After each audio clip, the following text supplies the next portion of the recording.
This tutorial will walk you through the process of purchasing a Maid in AxisPro ERP. Log in to the system with the respective login credentials.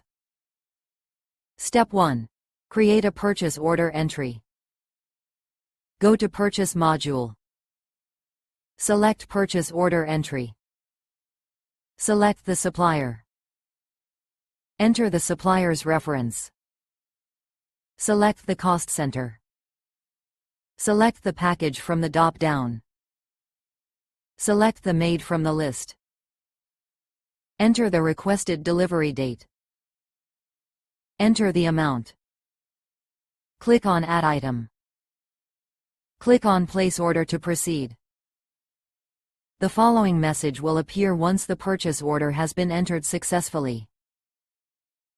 Receive the item. Go to Purchase module. Click on Receive items. Choose the respective supplier from the drop-down. Click on the Search button. Find the item you want to receive. Click on the following icon. Verify all the details. Click on Process Receive Item button. The following message will be displayed once it's successful. The process of purchasing a Maid is completed now.